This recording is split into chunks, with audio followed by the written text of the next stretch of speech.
Після смерті мого прадіда в нашій хаті залишилося небагато речей, які справді можна було назвати родинними реліквіями. Старий дерев'яний хрест, потемнілий від часу, невелика шкіряна торба, у якій він носив кресало і люльку, та товстий зошит у потрісканій шкіряній палітурці. Саме з нього я вже не раз читав вам дивні історії, які прадід записував під час своїх мандрів чумацькими шляхами. Але сьогоднішній запис особливий. На його полях майже не залишилося вільного місця. Деякі рядки були перекреслені, ніби він спочатку хотів їх спалити, а потім передумав. У самому низу сторінки тремтячою рукою було написано лише одне речення. «Якщо серед нічного лісу почуєш скрип воза, не шукай дороги, бо дороги там уже давно немає». Саме ця фраза змусила мене перечитати запис кілька разів. Я почав переглядати старі карти, намагаючись знайти той ліс, але жодної дороги через нього не існувало навіть 200 років тому. І все ж прадід докладно описав те, що сталося з його валкою. Вірите цьому чи ні, вирішувати вам. Я лише переказую його слова так, як вони були записані багато років тому. То була пізня осінь. Ми поверталися додому набагато пізніше, ніж планували. Через сильні дощі одна переправа стала непридатною, тому довелося звернути на старий торговий шлях, яким майже ніхто вже не користувався. Старі чумаки казали, що колись цією дорогою їздили десятки волок, але після великої пожежі в одному з навколишніх сіл люди почали її обходити. Ніхто не міг пояснити, чому. Одні говорили про розбійників, інші – про вовків. Але щоразу, коли ми запитували когось із місцевих, вони лише відмахувалися і радили не затримуватися біля великого дубового лісу після заходу сонця. Ми не надали цим словам особливого значення. За роки мандрів подібних попереджень доводилося чути безліч. Та коли сонце сховалося за верхівками дерев, навіть наші воли почали поводитися дивно. Вони кілька разів самі зупинялися посеред дороги, насторожено дивилися в глибину лісу і не хотіли рушати далі без окрику. Семен, найстарший серед нас, лише буркнув, що тварини ніколи не лякаються без причини. До повної темряви залишалося зовсім небагато часу, коли ми зустріли старого чоловіка. Він сидів на поваленому стовбурі біля вузької стежки, сперши руки на довгий ціпок. Здавалося, він чекав саме на нас. Його старий кожух був настільки вицвілим, що майже зливався з корою дерев, а широкополий капелюх закривав половину обличчя. Наш отаман привітався, але старий не відповів одразу. Він уважно подивився на наші вози, потім на волів, і лише після цього тихо сказав: «Не ночуйте сьогодні в цьому лісі». Ми пояснили, що до найближчого села вже не встигнемо. Старий кивнув, ніби саме такої відповіді й очікував. Тоді хоча б запам'ятайте одне. Якщо серед ночі почуєте, як скрипить дерев'яний віз, не сходьте з місця. Не шукайте його. Не відповідайте, якщо вас покличуть. І щоб ви не почули, не думайте, що це люди. Остап усміхнувся і жартома запитав, чи це чергова байка для подорожніх. Старий не образився. Він лише повільно підвівся, сперся на ціпок і промовив: «Байки закінчуються тоді, коли починаєш чути колеса там, де ніколи не було дороги». Після цих слів він зійшов зі стежки між дерева. Ми дивилися йому вслід, але вже за кілька кроків він ніби розчинився серед темних стовбурів. Ми все ж вирішили не ризикувати дорогою вночі і стали табором на невеликій галявині. Навколо височили старі дуби, настільки великі, що їхні крони майже повністю закривали небо. Багаття розгорілося швидко, запах диму трохи заспокоїв волів, а люди почали вечеряти, хоча розмов було набагато менше, ніж зазвичай. Кожен час від часу поглядав у темряву між деревами. Навіть Остап, який найголосніше сміявся зі слів старого, тепер мовчав. Семен сидів біля самого вогню і несподівано сказав: «Знаєте, що мене найбільше насторожило? Старий жодного разу не сказав, що той віз можна побачити. Він говорив лише про звук».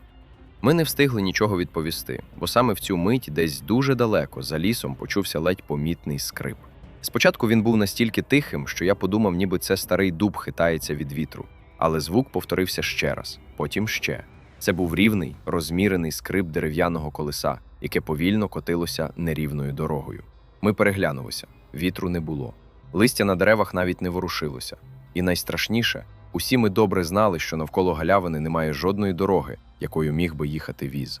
Скрип лунав ще кілька хвилин, не наближаючись і не віддаляючись. Ніби той, хто віз той старий дерев'яний віз, кружляв десь навколо нашого табору. Ми сиділи мовчки, уважно вслухаючись у темряву. Полум'я багаття тихо потріскувало, але навіть воно не могло заглушити того дивного звуку. Скрип, коротка пауза, ще один оберт колеса, знову скрип.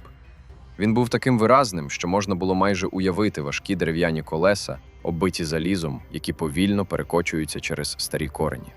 Остап нервово засміявся і тихо промовив, що, мабуть, десь поруч їде інша валка. Семен лише похитав головою. Інша валка давно подала б голос. Люди завжди гукають одне одного вночі, щоб не налякати. Наш отаман уважно прислухався і несподівано сказав: «Послухайте уважніше. Колеса скриплять, але я не чую ні коней, ні волів». Ми завмерли. Він мав рацію. Не було чути ні тупоту копит, ні важкого дихання тварин, ні брязкоту збруї. Лише самотній скрип дерев'яних коліс, ніби віз рухався сам собою. Минуло ще кілька хвилин, і наші воли почали поводитися неспокійно. Вони одночасно підняли голови, насторожили вуха і повернулися в один бік.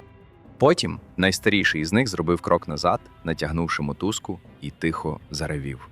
Інші відразу повторили за ним. За роки мандрів я навчився довіряти тваринам більше, ніж людям. Якщо вони боялися, значить бачили або відчували щось таке, чого людське око ще не помічало. Староста одного села колись казав моєму прадідові, що воли першими помічають те, чого не повинно бути в нашому світі.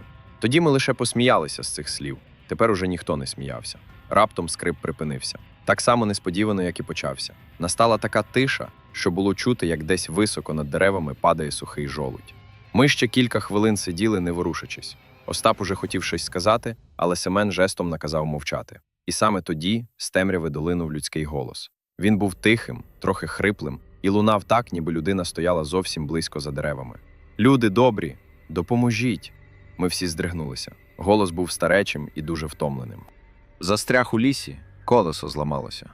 Остап майже підвівся, але Семен схопив його за руку так різко, що той аж скривився. «Сиди!»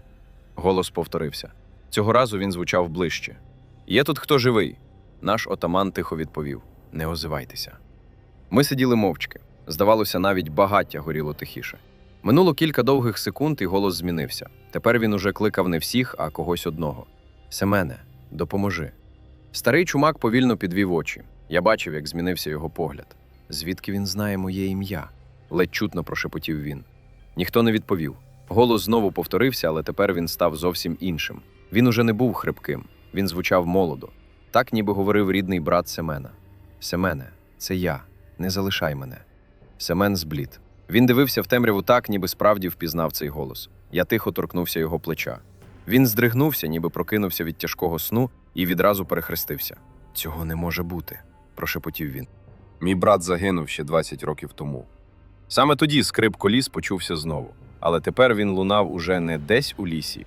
Здавалося, віз повільно об'їжджає нашу галявину по колу. Ми не бачили нічого, окрім темних стовбурів дерев, але звук чітко рухався. Скрип. Ще кілька секунд, потім він уже лунав позаду нас. Ще трохи і зліва. Наче невидимий віз неквапливо кружляв навколо табору, придивляючись до кожного з нас. Наші воли раптом усі разом опустилися на коліна. Я ніколи не бачив, щоб дорослі сильні тварини робили так від страху. Один із молодших чумаків почав тихо молитися, інший міцно стиснув натільний хрестик. А тоді ми почули ще один звук. Не скрип, не голос. Повільний стукіт дерев'яного колеса об камінь. Раз, другий, третій. І після третього удару з темряви між деревами дуже повільно виїхала чорна постать старого воза. Хоча всі ми прекрасно знали, що між цими дубами не існувало жодної дороги. Чорний віз рухався так повільно, ніби не котився по землі, а ковзав просто крізь нічний туман. Найдивніше було те, що під його колесами не ламалися гілки і не шелестіло листя. Ми чули лише той самий знайомий скрип, від якого кілька хвилин тому мороз пробіг по всьому тілу. Старе дерево потріскувало при кожному оберті коліс, але самі колеса ніби не торкалися землі. Віз був великим, старим, із високими дерев'яними бортами, почорнілими від часу. На ньому не було жодного ліхтаря, жодної торби чи мішка, лише темний силует, який майже повністю розчинявся серед дубів. Попереду не було ні коней, ні волів. Голоблі тягнулися вперед у порожнечу, ніби хтось невидимий повільно тягнув його за собою. Остап затамував подих. Семен лише прошепотів: «Святий Боже!». Наш отаман мовчки стискав сокиру, хоча всі ми розуміли, що залізо тут навряд чи допоможе. Коли віз наблизився настільки, що його вже можна було добре роздивитися у світлі багаття, ми побачили того, хто сидів напередку. Це був дуже старий чоловік у довгому темному кожусі. На голові він мав широкий капелюх, який повністю закривав обличчя. Було видно лише сухі руки, що тримали дерев'яні віжки. Але найдивніше полягало в тому, що ті віжки йшли вперед і просто зникали в темряві. Їх ніхто не тримав. Старий сидів абсолютно нерухомо. Він навіть не повертав голови в наш бік. Лише віз повільно рухався по колу навколо галявини, залишаючи після себе густий холодний туман. Наші воли опустили голови майже до самої землі і почали тихо стогнати. Такого звуку я від них не чув ніколи. Здавалося, вони вже не боялися, вони просто чекали чогось неминучого. Раптом старий дуже повільно підняв праву руку і показав пальцем просто на наш табір. Ми всі завмерли. Він не говорив ні слова, лише вказував уперед. За мить у глибині воза щось тихо ворухнулося. Спочатку я подумав, що це мішки або сіно, але потім побачив людську руку.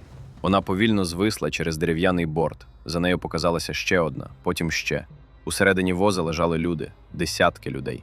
Вони не рухалися, лежали один біля одного, вкриті старими полотнами, і лише їхні руки безсило звисали назовні. Остап тихо прошепотів: «Господи». Семен різко прикрив йому рот долонею: «Не вимовляй нічого». Але було вже пізно. Старий напередку вперше поворухнувся. Він дуже повільно повернув голову в наш бік. Капелюх усе ще закривав обличчя, але з-під його краю стало видно дві бліді точки, схожі на очі. Вони світилися не яскраво, а тьмяним білим світлом, наче місяць крізь густий туман. Старий не дивився на всіх одразу. Він уважно розглядав кожного по черзі. Спочатку нашого отамана, потім Семена, потім мене. Коли його погляд зупинився на Остапові, скрип коліс раптом стих.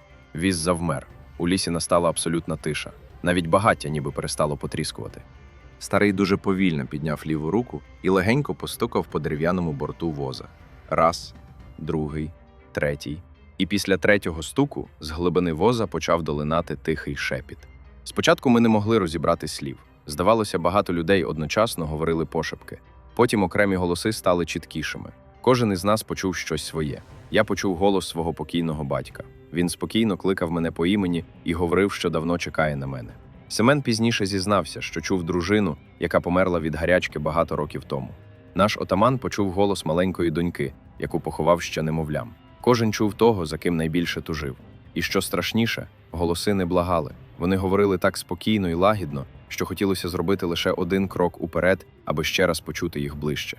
Саме тоді старий біля дороги, якого ми зустріли перед заходом сонця, раптом постав у мене перед очима. Я пригадав його останні слова: «Не відповідайте, якщо вас покличуть». Я міцно заплющив очі, стиснув натільний хрестик і прошепотів молитву.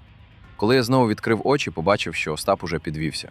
Він ішов до воза повільними, рівними кроками, ніби людина, яка повертається додому після довгої дороги. Семен кинувся за ним, але в ту ж секунду з темряви почувся ще один скрип колеса, цього разу набагато голосніший. Старий напередку ледь помітно усміхнувся, а потім дуже повільно відчинив задній борт воза, ніби запрошував ще одного подорожнього зайняти своє місце. Семен кинувся вперед швидше, ніж будь-хто з нас устиг щось зрозуміти. Він схопив Остапа за плечі саме тоді, коли той вже простягнув руку до відкритого борта воза. На одну коротку мить здалося, що все закінчилося. Але в ту ж секунду Остап різко обернувся. Я ніколи не забуду його очей. Він дивився на Семена так, ніби перед ним стояв чужинець. «Пусти мене», – тихо промовив він абсолютно спокійним голосом. Вони чекали мене дуже довго. Семен лише сильніше стиснув його плечі і почав читати молитву. Старий напередку воза не ворухнувся. Він терпляче спостерігав. Потім дуже повільно підняв одну руку і легенько постукав кістлявими пальцями по дерев'яному борту. Раз, другий, третій. Після третього удару всі голоси, що лунали з воза, миттєво стихли. Натомість ми почули інший звук – дуже тихий дитячий сміх. Він лунав звідти, де лежали нерухомі постаті. Сміх швидко змінився шепотом. Здавалося, десятки людей одночасно вимовляли одне й те саме слово. Спочатку ми не могли його розібрати, але за кілька секунд стало зрозуміло, що всі вони повторюють наші імена. Не одне ім'я, усі, одне за одним. Наче хтось повільно читав список людей, які сиділи біля багаття. Коли шепіт вимовив моє ім'я, я відчув, як волосся на потилиці стало дибки. Це був голос мого батька. Не схожий, саме його голос. Та сама інтонація, ті самі слова, якими він колись кликав мене додому. Лише тепер у них було щось неприродне, надто спокійне, надто лагідне. Я ледь не зробив крок уперед, але вчасно прикусив язика так сильно, що відчув смак крові. Біль миттєво повернув мене до тями. Семен потім казав, що зробив те саме. Старі люди вірили, що сильний біль іноді допомагає вирватися з чужого мороку. Остап же продовжував боротися. Він смикався, намагався вирватися, але при цьому не кричав і не пручався по-справжньому. Він лише повторював одну й ту саму фразу. «Вони не хочуть мені зла. Вони просто хочуть, щоб я поїхав із ними». Старий на возі повільно нахилив голову, ніби почув ці слова. Потім дуже обережно взявся за віжки, хоча попереду досі не було жодної тварини. Віз знову рушив. Він не поїхав від нас, навпаки. Повільно, майже беззвучно, почав під'їжджати просто до багаття. Скрип коліс став гучнішим. Я добре пам'ятаю, що в той момент полум'я рапортом нахилилося в бік воза, хоча жодного вітру не було, наче саме повітря тягнулося за ним. Наші воли попадали на коліна. Один із них так сильно затремтів, що не зміг підвестися. Я ще ніколи не бачив такої покори в сильних тварин. Вони поводилися так, ніби перед ними проходив не звичайний подорожній, а щось значно старіше за будь-яку людину. Коли віз опинився за якихось 10 кроків від багаття, ми нарешті побачили те, що досі приховувала темрява. Під днищем не було колісних слідів. Зовсім. Колеса оберталися, але земля під ними залишалася недоторканою. Не приминалася трава, не тріскали гілки, не здіймався пил. Віз ніби їхав не по землі, а над нею. Саме тоді наш отаман, який досі мовчав, тихо прошепотів: «Це не подорожній, це збирач». Я хотів запитати, що він має на увазі, але не встиг. Старий уперше заговорив. Голос його був глухий, ніби лунав із дуже глибокої порожнечі. «Дорога довга, місце ще є». Після цих слів одна з постатей усередині воза дуже повільно підвелася. Вона була накрита старим полотном, тому обличчя не було видно. Але коли тканина трохи сповзла з руки, я відчув, як серце мало не зупинилося. На зап'ясті висів добре знайомий шкіряний ремінець із мідною пряжкою. Саме такий носив Іван, наш товариш, який зник біля проклятої криниці кілька років тому. Семен теж його впізнав. Він мовчки перехрестився і відступив на крок. Старий ніби помітив це. Він дуже повільно повернув голову до Семена і тихо промовив: «Усі дороги колись сходяться». Після цих слів ліс навколо нас раптом почав змінюватися. Там, де ще хвилину тому стояли густі дуби, між деревами почали проступати темні колії. Старі, глибокі, зарослі мохом. Вони виникали просто на наших очах, ніби хтось невидимий відгортав із землі багато років часу. Семен лише видихнув. Тепер я зрозумів, дороги тут справді не було. Вона з'являється тільки тоді, коли приїжджає він. Семен не зводив очей із тих темних колій, що проступали просто з-під опалого листя. Вони були глибокими, ніби сотні важких возів їздили ними багато років поспіль. Але ще хвилину тому на тому місці лежав лише густий мох. Старий повільно потягнув віжки, і чорний віз рушив уперед. Разом із ним рухалася й дорога. Вона народжувалася просто перед колесами і одразу зникала позаду них, залишаючи після себе лише звичайний ліс. Я не міг відвести погляду. Здавалося, ми дивилися не на подорожнього, а на сам час, який на мить відкрив старий шлях, давно стертий з людської пам'яті. Остап усе ще стояв, ніби зачарований. Він більше не виривався, лише дивився на людей у возі так, наче серед них були його рідні. Старий знову тихо промовив: «Тут не залишаються назавжди. Тут лише повертаються ті, хто колись не доїхав». Його слова прозвучали спокійно, без погроз, і саме це лякало найбільше. Здавалося, він не заманював нас. Він просто повідомляв те, що для нього було звичайним порядком речей. Наш отаман раптом зробив те, чого ніхто не очікував. Він схопив із багаття палаючу головешку і кинув її просто під переднє колесо воза. Полум'я розсипалося іскрами, але замість того, щоб загорітися, земля під возом раптом почорніла, ніби вогонь упав у глибоку воду. Скрип миттєво припинився. Старий повільно підняв голову. Уперше за всю ніч я побачив його обличчя. Воно не було страшним. Воно було неймовірно старим. Настільки старим, що шкіра нагадувала висохлу кору дуба, а очі були абсолютно білими, без зіниць.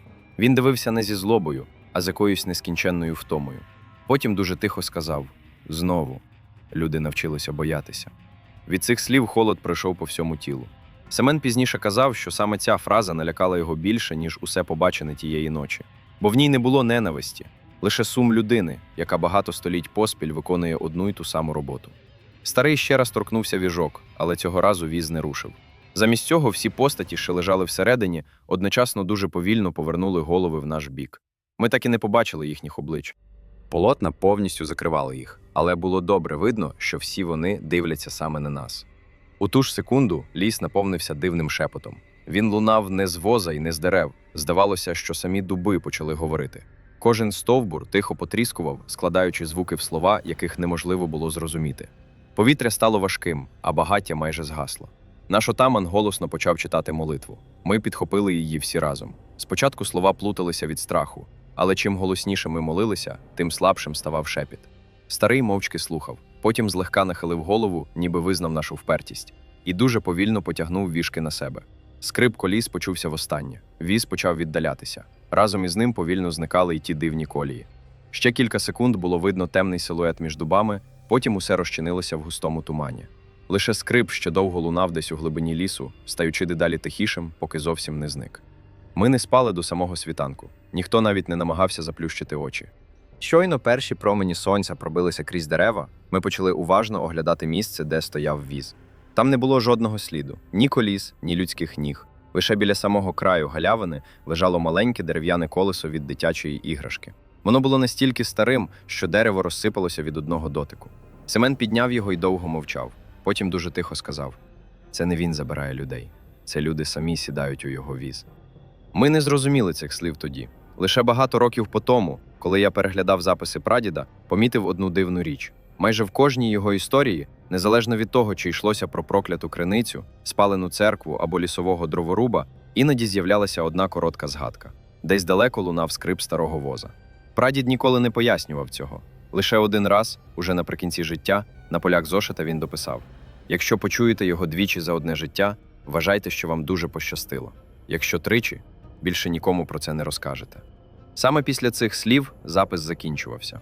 Якщо вам подобаються такі українські містичні історії, підтримайте канал, поставте лайк, підпишіться та обов'язково напишіть у коментарях, чи чули ви від своїх дідусів або бабусь легенди про дивні вози, примарні дороги чи подорожніх, яких не можна було наздогнати. Я обов'язково прочитаю найцікавіші історії, адже попереду ще багато сторінок із цього старого чумацького щоденника. І повірте, наступний запис змусив навіть мого прадіда написати на першій сторінці лише одне попередження: «Не читай після заходу сонця».